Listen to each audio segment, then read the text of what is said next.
মধ্যরাতে আমার শ্বশুর আমার দরজায় টোকা দিলেন এবং বললেন, বউ, আমি বারান্দায় মেঝেতে পড়ে গিয়েছিলাম এবং আমার পায়ে ব্যথা করছে। যদি তুমি একটু মালিশ করে দিতে তাহলে হয়তো আমার একটু আরাম হতো। তখন আমি আমার শ্বশুরকে বললাম, আপনার আঘাত লেগেছে, তাই এতটুকু তো আমাকে করতেই হবে কি। এরপর আমি আমার শ্বশুরকে আমার বিছানায় শুইয়ে দিলাম এবং তার পায়ের আঘাতে একটু তেল নিয়ে মালিশ করতে লাগলাম। এরপর যা ঘটেছিল তা কেউ কল্পনাও করতে পারবে না, কারণ এরপর আমার জীবন সম্পূর্ণভাবে বদলে গিয়েছিল। বন্ধুরা, আজকের এই মোহনীয় গল্পে আপনাদের সবাইকে স্বাগতম। আমার বিয়ের মাত্র 10 মাস পরই আমার স্বামী হঠাৎ একটি সড়ক দুর্ঘটনায় মারা যান। আমার ভাই অনেক কষ্টে এখানে সেখানে থেকে ঋণ নিয়ে কোনোমতে আমার বিয়ে করিয়েছিলেন, কিন্তু 10 মাসের মধ্যেই আমি আবার আমার মায়ের বাড়িতে ফিরে আসি। আমার মায়ের বাড়িতে আমার মা ছিলেন না, তাই আমি খুব ভয় পেতাম যে যদি আমার ভাবি কিছু বলে তাহলে আমি কার আঁচলে মুখ লুকাব। আমার মা বাবা ছিলেন না, তাই ভয় আরও বেশি ছিল। এরপর হঠাৎ একদিন আমার শ্বশুর আমাদের বাড়িতে আসেন এবং আমার ভাইকে বলেন যে তিনি আমাকে আবার তার বাড়িতে নিয়ে যেতে চান। আমার ভাবি সঙ্গে সঙ্গে হ্যাঁ বলে দিলেন, কিন্তু আমার ভাই বললেন, এখন আপনার ছেলে নেই, তাহলে আপনি আমার বোনকে কেন নিয়ে যেতে চান? এতে আমার ভাবি ভাইয়ের সঙ্গে তর্ক শুরু করে দিলেন এবং বললেন, এতে এত ভাবার কি আছে? তিনি বলছেন যে তিনি তাকে নিয়ে যেতে চান, তাহলে নিয়ে যেতে দিন। তিনি তাদের বাড়ির বউ, ছেলে মারা গেছে তাতে কি? সে তার শ্বশুর বাড়ি যেতে পারে গু। ভাবির এই ঝগড়ার পর ভাই কিছু না জিজ্ঞাসা করেই বললেন, যদি আমার বোন সেখানে খুশি থাকে তাহলে একজন ভাই হিসেবে আমি খুশি হব। আপনি তাকে নিয়ে যান। এরপর আমার শ্বশুর আমাকে বললেন, চলো, কাপড় নিয়ে আসো। আমি আমার ভাবির সব অত্যাচার সহ্য করে আমার শ্বশুরের বাড়ি যাওয়ার সিদ্ধান্ত নিলাম। সেখানে পৌঁছে আমি আমার রুমে কাপড় বদলাচ্ছিলাম, তখনই আমার শ্বশুর এসে বললেন, বউ, 1 কাপ চা বানিয়ে দাও। আমি দ্রুত রান্নাঘরে গিয়ে চা বানালাম। চা পান করার সময় তিনি বললেন, বউ, তুমি কি জানো এই বাড়িতে আমি একেবারে একা? আমার ছেলে ছিল একমাত্র সন্তান, আর তোমার স্বামীও চলে গেছেন। তাই আমি তোমাকে এখানে নিয়ে এসেছি, যাতে আমার মনে হয় আমি এখানে একা নই। গিয়ে আমি বললাম, পিতাজি, আপনি একেবারে চিন্তা করবেন না। আমি তো আপনার মেয়ের মতো, আর সবসময় আপনার সঙ্গে থাকব।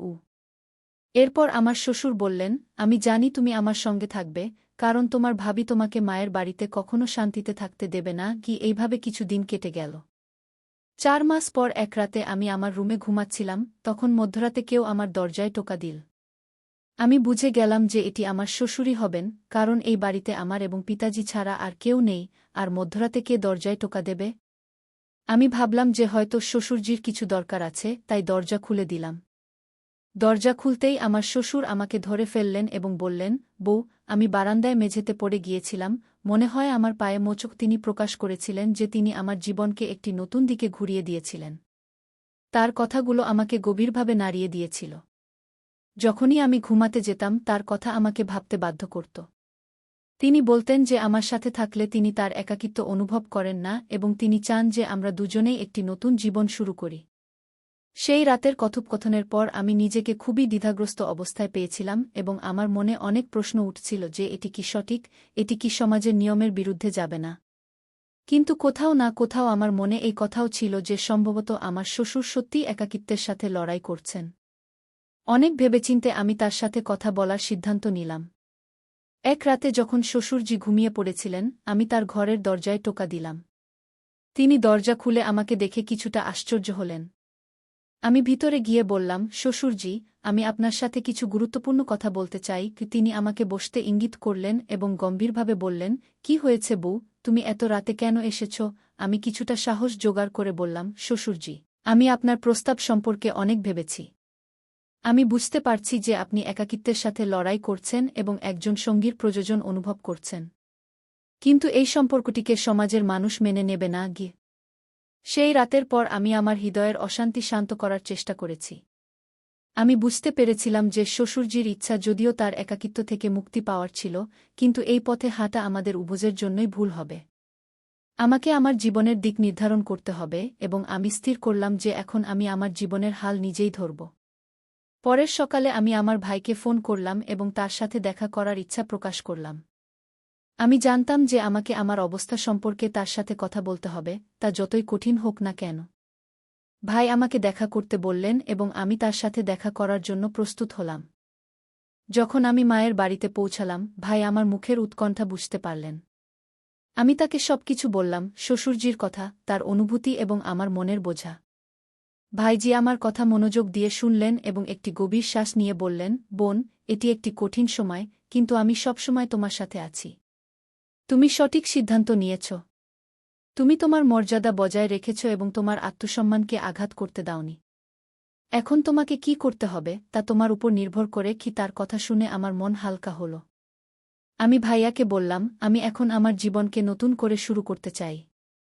আমাকে আমার নিজের পায়ে দাঁড়াতে হবে এবং নিজের জন্য একটি পথ তৈরি করতে হবে। আমি পড়াশোনায় মন দেব এবং একটি নতুন শুরু করব।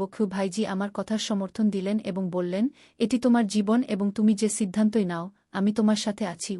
আমি ভাইয়াকে বলে বিদায় নিলাম যে আমি শীঘ্রই একটি নতুন শহরে গিয়ে আমার পড়াশোনা এবং ক্যারিয়ারে মনোনিবেশ করব। এখন আমার প্রাথমিকতা ছিল যে আমি এমন একটি জীবন গড়ে তুলব যেখানে আমি নিজেকে সম্মানিত অনুভব করতে পারি। বাড়ি ফিরে আমি শ্বশুরজির সাথে কথা বললাম। আমি তাকে বললাম, পিতাজি, আমি এখন এই ঘর ছেড়ে যেতে চাই। আমাকে আমার জীবনকে পুনরায় গড়ে তুলতে হবে। আমি জানি আপনি একা, কিন্তু এখন আপনাকেও আপনার জীবনে পরিবর্তন আনতে হবে। আমাদের উভয়কেই এগিয়ে যেতে হবে। কি শ্বশুরজি আমাকে গভীর দৃষ্টিতে দেখলেন এবং ধীরে ধীরে বললেন, তুমি ঠিক বলছ বউ। আমি আমার একাকিত্বের সঠিক এবং ভুলের মান হারিয়ে ফেলেছিলাম। আমার তোমার সাহায্য প্রয়োজন ছিল, কিন্তু এখন আমি বুঝতে পারছি যে আমাদের নিজ নিজ পথে চলতে হবে। আমি তোমার সিদ্ধান্তকে সম্মান করি। সেই দিন আমি আমার অবশিষ্ট জিনিসপত্র গুছিয়ে নিলাম এবং শ্বশুরবাড়িকে চিরতরে বিদায় জানালাম। আমি নিজেকে প্রতিশ্রুতি দিলাম যে এখন আমি আমার জীবনকে আমার স্বপ্ন অনুযায়ী গড়ে তুলব। কয়েক মাসের মধ্যে আমি একটি নতুন শহরে ভর্তি হলাম যেখানে আমি আমার পড়াশোনা সম্পন্ন করলাম এবং একটি সম্মানিত চাকরি পেলাম। আমি গর্বিত ছিলাম যে আমি প্রতিটি কঠিন পরিস্থিতির মুখোমুখি হয়েছি এবং আমার আত্মসম্মান বজায় রেখেছি। এই নতুন যাত্রায় আমি নিজেকে আগের চেয়ে অনেক বেশি শক্তিশালী এবং স্বাবলম্বী পেয়েছি।